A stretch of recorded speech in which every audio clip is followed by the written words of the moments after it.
I wanted to talk about one of the topics of one of your books, A Culture of Fear, which you wrote in 1997, as well as you've also written quite extensively about fear as a concept, because you wrote in 2018 How Fear Works as well.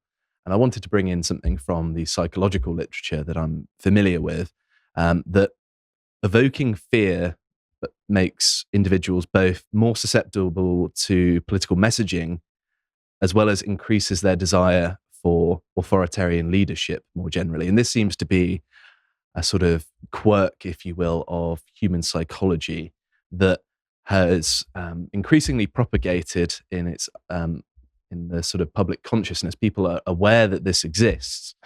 And first of all, do you agree with this characterization? And second of all, do you think that this is actually being increasingly knowingly capitalized upon by political elites today?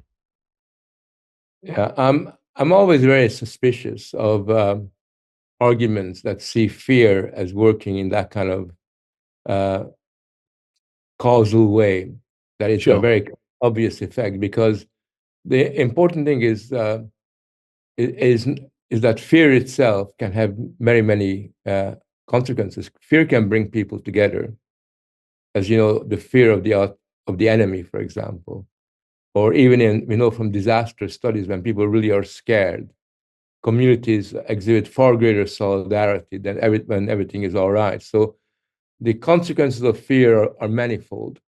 But I think what is a problem, what is distinct about our regime of fear, is that fear has acquired this free-floating dimension where it can attach itself to anything.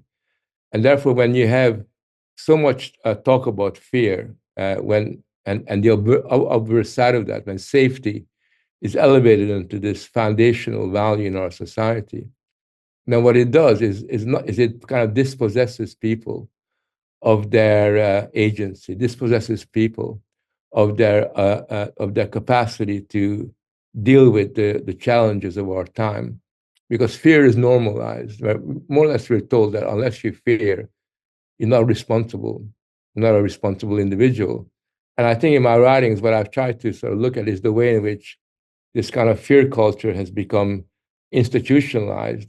And its disempowering effect is what I'm really concerned about, because it basically means that we now have this funny situation, well, not funny, grotesque situation, where, like this morning on the Today program, people are arguing that it's wrong to examine kids because it makes them stressful, and they become fearful, not understanding that sometimes it is not a bad thing to fear the results of an exam, especially if you haven't done very much work for it. Those are entirely okay, normal kind of reactions. But when we're told that fear has this uh, paralyzing effect upon you, then we're almost inciting people to feel weak and vulnerable and powerless. And that's really what I'm particularly concerned about, because that kind of powerless psychology, that sense of not being in control, is what encourages people to become members of identity groups, who all feel that they're victims, they all feel that they've been put upon, and they haven't got the power to change the world because they've been history's victims. So I think in that sense, it's in that way that the culture of fear today has this very corrosive effect on public life. Hmm. Because to sort of reiterate what you're saying, and sort of to clarify part of my question, the fear response, of course, is located in the amygdala, which is pretty close to the brainstem. And as a sort of rule of thumb, the closer to the center of the brain something is, the more core and the older it is to human functioning. And therefore, it's fair to say that it's a very deeply rooted aspect of our psychology, and therefore it can be quite difficult to override. Although that's not to say it's impossible, because of course I quite like this almost Buddhist notion. It's sort of an Eastern philosophical notion that once you start to understand the circumstances of an emotion, it's particularly true of anger, I think. Once you understand all of the factors surrounding it, then the emotion starts to disappear in a sense. At least this is something I've found in myself. I don't know whether you necessarily agree, but I think the same is true of fear. Once you understand a situation, it's far easier to resist that initial harmful aspect of fear. And I think that were people to approach fear in that way of it's a challenge to be overcome and something that once you understand it, it seems manageable and it restores agency, then this problem would probably diminish, I imagine.